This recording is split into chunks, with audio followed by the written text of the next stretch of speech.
उत्तर प्रदेश से बड़ी खबर आ रही है, जहां पर जियाउल हक हत्याकांड जुड़ी खबर आ रही है। दोषियों को सजा का ऐलान कर दिया गया है। लखनऊ की स्पेशल सीबीआई कोर्ट ने सजा सुनाई है, जिसमें स्पेशल कोर्ट ने 10 दोषियों को सजा सुनाई है और जिनमें 10 को उम्र कैद की सजा सुनाई गई है। दरअसल 2 मार्च 2013 को जियाउल हक की हत्या हुई थी और इस पूरे मामले में राजा भैया को भी क्लीन चिट मिल चुकी है। लेकिन अब जो इसमें बड़ी खबर आ रही है, इस पूरे मामले में 10 दोषियों को उम्र कैद की सजा सुनाई गई है। ये बड़ी खबर आ रही है। स्पेशल सीबीआई कोर्ट ने 10 दोषियों को सजा सुनाई है। लंबे समय के बाद आखिर परिवार को इंसाफ मिला। इस पूरे मामले में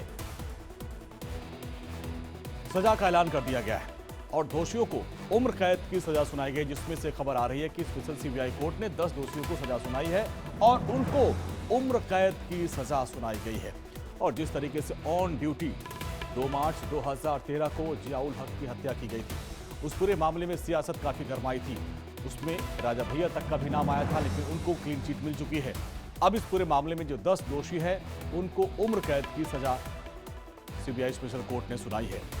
ये बड़ी खबर, और इस हत्याकांड के बाद से पूरे यूपी की सियासत में उबाल आ गया था और इसमें लंबे समय के बाद अब सजा का ऐलान किया गया, जो उम्र कैद की रूप में स्पेशल कोर्ट ने सुनाई है। 10 दोषियों को उम्र कैद की सजा सुनाई गई है। 2 मार्च 2013 को जियाउल हक की हत्या की गई थी। इस पूरे मामले में अब सजा का ऐलान किया गया है और खबर यह है कि 10 दोषियों को स्पेशल सीबीआई कोर्ट ने सजा सुनाई है और इनके लिए उम्र कैद की सजा मुकर्रर की गई है। ये बहुत बड़ी खबर। परिवार इंसाफ की गुहार लगा रहा था। लंबे समय के बाद, इंतजार के बाद इंसाफ मिला और 10 दोषियों को उनके कर्मों की सजा अब उम्र कैद के रूप में भुगतनी पड़ेगी। यूपी की सियासत में उस वक्त इस हत्याकांड ने काफी जोर पकड़ा था और उसमें कई बड़े लोगों के नाम सामने आए थे और प्रतापगढ़ के राजा भैया का नाम उसमें सामने आया था, लेकिन उनको क्लीन चिट मिल गई है। अब इस पूरे मामले में बड़ी खबर आ रही है कि 10 दोषियों को इसमें से उम्र कैद की सजा सुना दी गई है।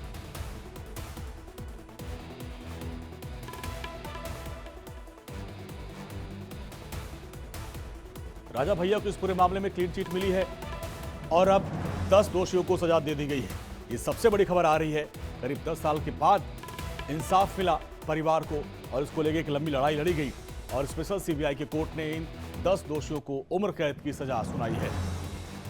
इसको लेकर काफी सियासत हुई थी और जियाउल हक की हत्या के बाद से यूपी की सियासत गरमा गई थी और उस वक्त प्रतापगढ़ में राजा भैया को लेकर उनके तमाम गरीबियों के ऊपर इसमें शामिल होने का आरोप लगा था और फिर राजा भैया को इस पूरे मामले में क्लीन चिट मिल गई थी और अब स्पेशल सीबीआई कोर्ट ने इसमें से 10 दोषी हैं जो शामिल थे, उनको उम्र कैद की सजा सुना दी है।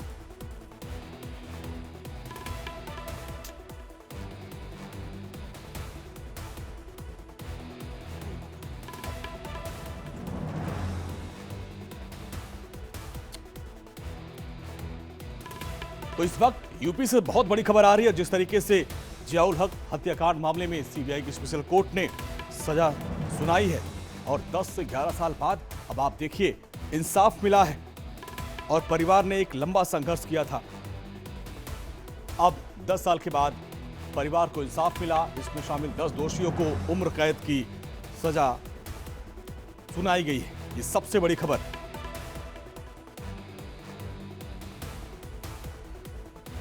प्रतापगढ़ में डीएसपी जियाउल हक हत्याकांड के मामले में 10 आरोपियों को आजीवन कारावास की सजा सुनाई गई है और प्रत्येक आरोपी पर 19,500 रुपए का जुर्माना भी कोर्ट ने लगाया है और इसकी आधी रकम जियाउल हक की पत्नी परवीन आजाद को दी जाएगी। ये बहुत बड़ी खबर आपको बता रहे हैं। इस पूरे मामले में लंबी सुनवाई के बाद अब फैसले का दिन सामने आया।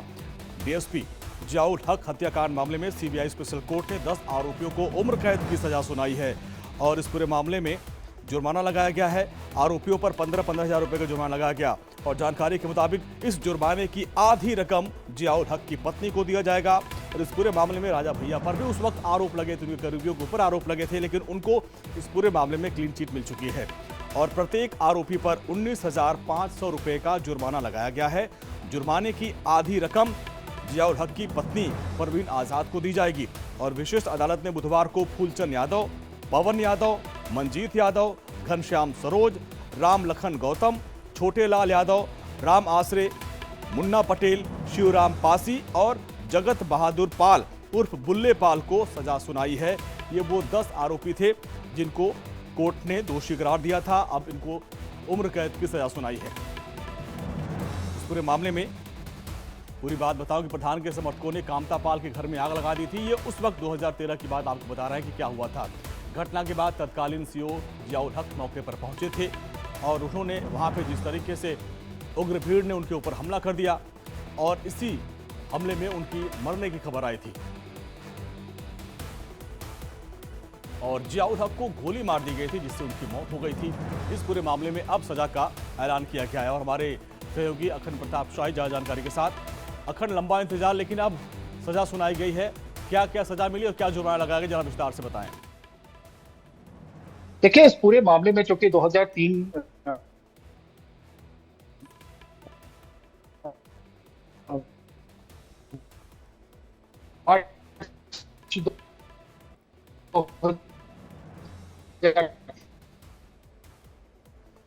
चलिए, आपकी आवाज कट रही है अखंड, आपसे दोबारा संपर्क करेंगे और जानने की कोशिश करेंगे। लेकिन जो जानकारी मिल पा रही है, 10 दोषियों को उम्र कैद की सजा सुनाई गई है और साथ साथ 19,500 रुपए का जुर्माना लगाया गया है और जिसकी जो आधी रकम है वो जियाउल हक की पत्नी को दी जाएगी। इस पूरे मामले में 2013 में उनकी हत्या कर दी गई थी। एक ऑन ड्यूटी वो गए थे एक मामले को सुलझाने के लिए, उस दौरान गोली चली और जिसमें जियाउल हक की मौत हो गई थी और उस पूरे मामले में राजा भैया तक जांच की आंच पहुंची थी। हालांकि उस पूरे मामले में उनको राहत मिल गई, क्लीन चिट मिल गई। लेकिन अब जो 10 आरोपी थे जिनका नाम हमने अभी आपको बताया, उनको उम्र कैद की सजा सुनाई गई है। अखंड हमारे साथ जुड़े। अखंड जी, बताएं पूरी खबर। ये पूरा मामला 2013 का है, मार्च 2013 का, जिस समय कुंडा में सीओ थे जियाउल हक और उस समय प्रदेश सरकार में मंत्री थे रघुराज प्रताप सिंह उर्फ राजा भैया। राजा भैया का नाम भी इस पूरी हत्याकांड में शामिल किया गया था, जिसकी जांच सीबीआई को सौंपी गई थी और सीबीआई ने आज उस मामले में सजा सुनाई है। कुल 10 आरोपी बनाए गए थे, उसमें राजा भैया को क्लीन चिट दे दी गई थी। तो कुल 10 आरोपी अब दोषी हैं और दोषी करार दिए जाने के बाद इनको उम्र कैद की सजा सुनाई गई है और साथ में 19,500 रुपए प्रति व्यक्ति जुर्माना भी लगाया गया है, जिसकी आधी रकम कुल 1,95,000 रुपए जो होती है, जिसकी आधी रकम उनके जियाउल हक की पत्नी परवीन आजाद को दे दी जाएगी, जो इस समय डीवाईएसपी के पद पे ही पोस्टेड है। तो कुल मिला के ये पूरा मामला उस समय सियासी हलकों में भी बड़ी सुर्खियां बटोर रहा था और चूंकि उसमें राजा भैया का नाम शामिल हुआ था। ये दरअसल गांव में एक झगड़ा हुआ था, झगड़े में प्रधान थे नन्हे यादव, उनकी हत्या कर दी गई थी पहले और जब जो आरोपी था पाल परिवार, उस परिवार को फिर आग के हवाले कर दिया गया था, उसकी झोपड़ी आग के हवाले कर दी गई थी। इसमें जब कुंडा के सीओ पहुंचे थे तो उनके साथ मारपीट की गई थी, पुलिस को रोका गया था और उस दरमियान पहले इनकी पिटाई हुई थी और फिर उसके बाद इन्हें गोली मारकर इनकी हत्या कर दी गई थी। इस पूरे मामले में आरोप लगाया गया था कि इस पूरे मामले में सरकार की तरफ से भी जो समाजवादी पार्टी का एक खेमा था उसने आरोप लगाया था कि राजा भैया की इसमें संलिप्तता है और इस पूरे मामले में फिर राजा भैया को भी आरोपी बनाया गया था, जिसकी मामले की जांच फिर सरकार ने सीबीआई को सौंपी थी और उस सीबीआई की जांच लगभग 11 साल बाद उसमें सजा हुई है। तो इस सजा में ये बेहद महत्वपूर्ण मामला था उस समय का और आज इसमें जब सजा सुनाई गई है यहाँ पे स्पेशल कोर्ट में, जो सीबीआई के स्पेशल कोर्ट है, उसने इस मामले में सजा सुनाई है। हाँ, तो देखिए 10 साल की सजा सुनाई गई है। 10 साल बाद, 11 साल बाद लगभग उम्र कैद की सजा। लंबा इंतजार करना पड़ा था अखंड। मुझे याद है कि उनके परिवार, उनकी मां, उनकी पत्नी एक लंबी लड़ाई लड़ी थी। बिल्कुल, इस पूरे मामले में चूंकि बहुत ज्यादा सुर्खियां बटोरा था ये पूरा मामला, इसमें खुद आजम खान भी जो कि तत्कालीन मंत्री थे, कद्दावर मंत्री माने जाते थे समाजवादी पार्टी के, वो भी इस मामले में, क्योंकि मामला जियाउल हक का था तो इसको उन्होंने दूसरा रंग देने की भी कोशिश की थी और राजा भैया को के खिलाफ जांच की उन्होंने भी अखिलेश यादव पर दबाव बनाया था, जिसको लेके फिर मामला सीबीआई को सौंपना पड़ा था अखिलेश यादव को कि इस पूरे मामले की सच्चाई जो होगी वो सीबीआई जांच में पता चलेगी। तो फिर इस पूरे मामले की लंबी तहकीकात हुई थी। हालांकि स्थानीय पुलिस ने भी अपने तरीके से इस मामले को टैकल किया था, जांच शुरू की थी, लेकिन फिर उसके बाद सीबीआई को हैंडओवर होने के बाद इस पूरे मामले में जब जांच हुई, पूरे मामले की सुनवाई की गई और आखिर में जब सजा सुनाई गई है तो केवल 10 ही आरोपी जो थे 11 टोटल बनाए गए थे, जिसमें राजा भैया को क्लीन चिट दी गई थी और फिर उसके बाद जो 10 बचे थे उन सभी को सजा सुनाई गई है। उम्र कैद की सजा सभी को सुनाई गई है और इतना ही नहीं, 19,000 रुपए प्रति व्यक्ति जुर्माना भी लगाया गया है, जिसके जो वसूली होगी टोटल 1,95,000 रुपए होगी। उसमें 1,95,000 रुपए की आधी रकम जो होगी वो परवीन आजाद जो कि पत्नी है और वर्तमान में वो डीवाईएसपी के ही पोस्ट पे है, उन्हें सरकार ने अनुकंपा के तहत मृतक आश्रित के तहत उनको ये नौकरी दी थी उस समय तत्कालीन अखिलेश सरकार ने, तो उनको ये रकम दी जाए। और इस पूरे मामले में जो नाम सामने आए, अखंड, फूलचंद यादव, पवन यादव, मंजीत यादव, घनश्याम सरोज, राम लखन गौतम, छोटेलाल यादव, राम आसरे, मुन्ना पटेल, शिवराम पासी और जगत बहादुर, ये लोग प्रधान के समर्थक थे या जो पाल के घर में जो आग लगाई थी समर्थक थे, उनके लोग थे?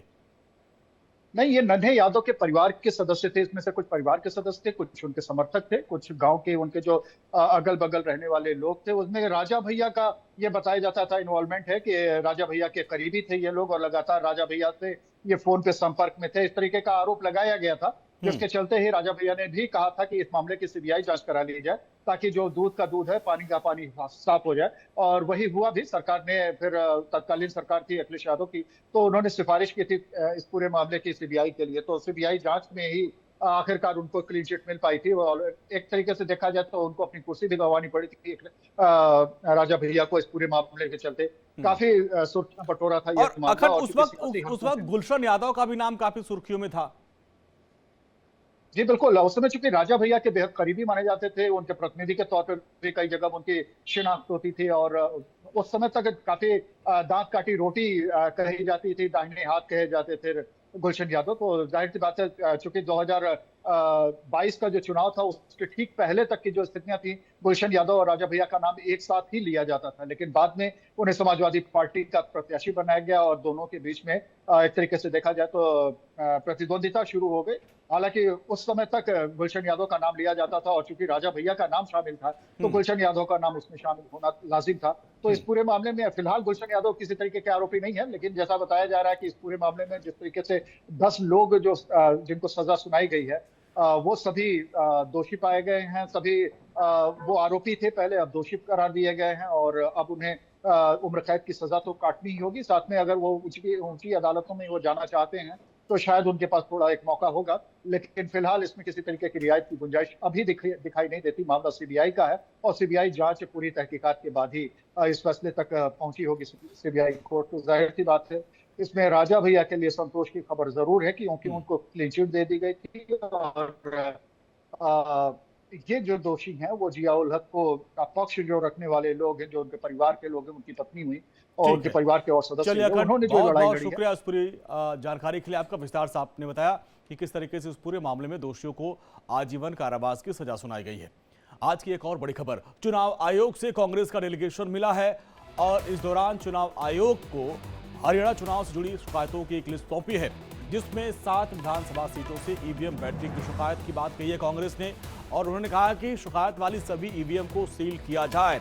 चुनाव आयोग ने शिकायत पर ध्यान देने की बात कही है, ऐसा कांग्रेस नेताओं का कहना है और उन्होंने कहा कि 48 घंटे में चुनाव आयोग को दूसरी शिकायत भी सौंप दी जाएगी। ये कांग्रेस का डेलीगेशन पहुंचा था चुनाव आयोग। हालांकि इस डेलीगेशन के वहां पहुंचने से पहले चुनाव आयोग ने खड़गे को पत्र लिखकर नेताओं की बयानबाजी पर अपनी आपत्ति दर्ज कराई थी, लेकिन उसके बाद अभी जो डेलीगेशन मुलाकात करके आया उन्होंने इस बात को लेकर शिकायत दर्ज कराई है कि 7 विधानसभा सीटों में ईवीएम की बैटरी को लेकर शिकायत मिली थी और जो ईवीएम खराब थी या जिनकी बैटरी को लेकर शिकायत की गई थी उसको सील किया जाए, ये अपील की गई है डेलीगेशन की तरफ से। और कांग्रेस की डेलीगेशन ने कहा कि चुनाव आयोग ने शिकायत पर ध्यान देने की बात कही और यह भी कहा कि 48 घंटे में चुनाव आयोग को हम दूसरी शिकायत भी सौंपेंगे। यानी एक तो भी ये पहली शिकायत है कि 7 विधानसभा सीटों में ईवीएम की बैटरी खराब थी जिसकी वजह से चीजें डिली हुए हैं। अब अगला जो शिकायत पत्र है वो दूसरी आगे 48 घंटे में सौंपेंगे। हाँ, आज केसी वेणुगोपाल जी, अशोक गहलोत जी, अजय माकन जी, चौधरी भूपेंद्र सिंह हुड्डा जी, जयराम रमेश जी, उदय भान जी और सिंघवी साहब भी थे, वो ऑनलाइन जुड़े। इलेक्शन कमीशन को हमने अवगत कराया। करीब 20 शिकायतें जो हमारे पास आई हैं, उनमें से 7 लिखित शिकायतें जो अभी आई हैं 7 कॉन्स्टिट्यूएंसीज से, जिसमें बैटरीज का खास तौर पे जो 99% बैटरीज दिखा रही थी काउंटिंग के दिन, और बाकी मशीनें जो सामान्य थी वो 60-70% दिखा रही थी। उससे हमने चुनाव आयोग को अवगत कराया और चुनाव आयोग ने हमें ये आश्वासन दिया है, क्योंकि माकन जी ने और सिंघवी साहब ने एक मांग रखी कि वो तमाम मशीनें जिनके बारे में आज जिक्र किया है, शिकायत की है, उन मशीनों को सील कर दिया जाए, सिक्योर कर दिया जाए जब तक इसकी जांच पूरी नहीं हो जाती। हमने चुनाव आयोग को ये भी कहा कि अगले 48 घंटे में हम बाकी शिकायतें जो हमारी एकत्रित हो रही हैं, हरियाणा प्रदेश कांग्रेस कमेटी के अध्यक्ष उदय भान जी इकट्ठी कर रहे हैं, वो तमाम शिकायतें भी हम अगले 48 घंटे में उपलब्ध करा देंगे चुनाव आयोग को, और उसके बाद वो सारी मशीनें सिक्योर कर दी जानी चाहिए ताकि उससे कोई छेड़ाछाड़ी न हो सके जब तक जांच पूरी नहीं हो जाती। तो आप देखिए, ये डेलीगेशन था, चुनाव आयोग से मिलने पहुंचा था, जिसमें आप देखिए कृषि वेणुगोपाल और हरियाणा कांग्रेस के अध्यक्ष पहुंचे थे, भूपेंद्र सिंह हुड्डा भी थे। ये डेलीगेशन पहुंचा था और उन्होंने हरियाणा चुनाव में जो अनियमितता थी, जो उनकी शिकायत थी, वो चुनाव आयोग से की है। और हमारी सहयोगी खुशबू हमारे साथ है। खुशबू, डेलीगेशन पहुंचा था, इसको लेकर क्या अभी जो पहला पत्र है उसमें क्या क्या बातें थी? अभी कह रहे हैं कि एक और शिकायत पत्र आएगा। जी, लगातार जो है देखिए कांग्रेस पार्टी जीत का जो ये उनका जो हार का जो है हार वो डाइजेस्ट शायद से नहीं कर पा रहे हैं, इसलिए हो सकता है आरोप लगा रहे हैं, या चुनाव आयोग पे कहा जा रहा है कि चुनाव आयोग ने ऐसे आरोप लगाए। प्रेस कॉन्फ्रेंस भी की हालांकि कांग्रेस पार्टी ने, और आज डेलीगेशन भी गया उस चुनाव आयोग से मिलने, और मिलकर उन्होंने शिकायत पत्र दिया जिसमें ये साफ तौर पे कहा गया है कि कई ऐसे विधानसभा सीट थे जहां से उनको लगातार शिकायतें आ रही थी। शिकायतें ये आ रही थी कि जो ईवीएम मशीन थी वो रखी हुई थी, बावजूद इसके जो ऐसे कई सारे ईवीएम मशीन थे जहाँ पे जो कैंडिडेट हारे हैं उन कैंडिडेटों का जो ईवीएम मशीन था वो 99% चार्ज था। अब ऐसे में जो बाकी जहां भी कांग्रेस के कैंडिडेट जीते हैं वहां पे ये कहा जा रहा है कि जो मशीनें थी वो 75%, 70% मतलब डिस्चार्ज हुई थी। अब ये आरोप लग रहे हैं कि अगर मशीनें लॉक्ड होके रख दी गई, उसके बाद वो उन मशीनों में 99% बैटरी कैसे थी। तो एक तो ये बड़ी चीज है। दूसरी ये चीज थी कि पार्टी के जो आला कमान है उसने उसी टाइम पे कई जगहों से ऐसी उन्होंने कहा कि ऐसी शिकायतें आ रही हैं कि जो काउंटिंग है वो स्लो कर दी गई है, काउंटिंग प्रोसेस स्लो करके। तो आरोप ऐसा भी लगा रही थी पार्टी की जो यहाँ से फोन जा रहे हैं और यहाँ से फोन जाके इलेक्शन जो वहाँ का डिस्ट्रिक्ट का जो मैनेज करता है उसके पास फोन जा रहे हैं, और काउंटिंग प्रोसेस स्लो किया जा रहा है। स्लो करने के बाद और धीरे धीरे चीजें जो है इनके फेवर से हमेशा से जो पार्टी का। और खुशबू, एक खबर ये भी आई थी कि ये डेलीगेशन जब चुनाव आयोग से मिलने जा रहा था उसके पहले चुनाव आयोग की तरफ से खड़गे को एक पत्र लिखा गया था और जो उनके नेताओं की तरफ से बयानबाजी की गई थी उस पर आपत्ति जताई गई थी। क्या उस बाबत भी कोई जानकारी, उस पर सफाई कोई दी इन लोगों ने? देखिए, उसके बाबत अभी कोई सफाई नहीं दी है पार्टी ने। हालांकि पार्टी का ये कहना था कि अगर चुनाव आयोग जितनी जल्दी पत्र का जवाब दे रही है या जितनी जल्दी डेलीगेशन जा रही है उनको मिलने का जवाब दे रही है, उतनी ही जल्दी पार्टी की तरफ से जो शिकायतें जा रही हैं उस पर भी चुनाव आयोग एक्शन ले, उस पर भी कार्रवाई करे तो बात बने। लगातार यही कह रही है पार्टी। हालांकि ठीक है खुशबू, बहुत बहुत शुक्रिया इस पूरे बातचीत के लिए। तो डेलीगेशन पहुंचा था। यूपी के मुख्यमंत्री योगी आदित्यनाथ 2 दिवसीय दौरे पर बलरामपुर पहुंचे और जहां मुख्यमंत्री ने वहां पे कई अधिकारियों से मुलाकात की और इस दौरान मुख्यमंत्री का स्वागत किया गया और इस दौरान उन्होंने कानून व्यवस्था को लेकर भी समीक्षा बैठक की और अधिकारियों से हर मामले पर राय बात ली है। कानून व्यवस्था और उसको लेकर समीक्षा बैठक की गई। बलरामपुर में 2 दिवसीय दौरा है मुख्यमंत्री योगी आदित्यनाथ का। कानून व्यवस्था को लेकर भी मुख्यमंत्री ने अधिकारियों के साथ समीक्षा बैठक की है, मंथन किया है और कलेक्ट्रेट सभागार में मुख्यमंत्री पहुंचे हैं। 2 दिवसीय दौरा उनका है, लेकिन पहले दिन उन्होंने तमाम अधिकारियों के साथ, प्रतिनिधियों के साथ बैठक की। बलरामपुर पहुंचने के बाद उनका भव्य स्वागत किया गया और इस दौरान उन्होंने एक समीक्षा बैठक की है। कलेक्ट्रेट सभागार में मुख्यमंत्री ने समीक्षा बैठक की है जिसमें कानून व्यवस्था को लेकर मंथन किया गया। विकास कार्यों को लेकर कुछ नई स्कीम यहां चलाई जा रही है, उसको लेकर मुख्यमंत्री ने अधिकारियों से उसकी प्रगति पर चर्चा की।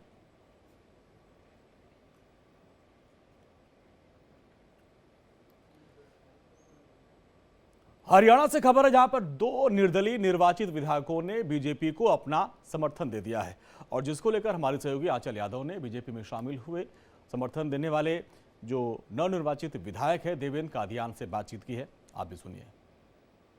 बीजेपी में रहने का सफर, उसके बाद गुन्नौर से जीतने का सफर और बाद में फिर से धर्मेंद्र प्रधान के आप आवास पे मौजूद है, दोबारा भाजपा को समर्थन देने का सफर। बड़ी जल्दी में ये कैसा रहा सफर? देखिए, जिस आस से, जिस उम्मीद से गन्नौर हलके की जनता ने और वहाँ की 36 बिरादरी ने मुझे लगभग 36,000 वोटों से जिताया है और मैं समझता हूँ उनको मेरे से बहुत उम्मीदें हैं विकास के लिए, नया गन्नौर बनाने के लिए। और सबकी जानकारी में Bharatiya Janata party full mandate के साथ सरकार बनाने जा रही है, तो सरकार के साथ चलकर ही हम अपने क्षेत्र का विकास कर सकते हैं।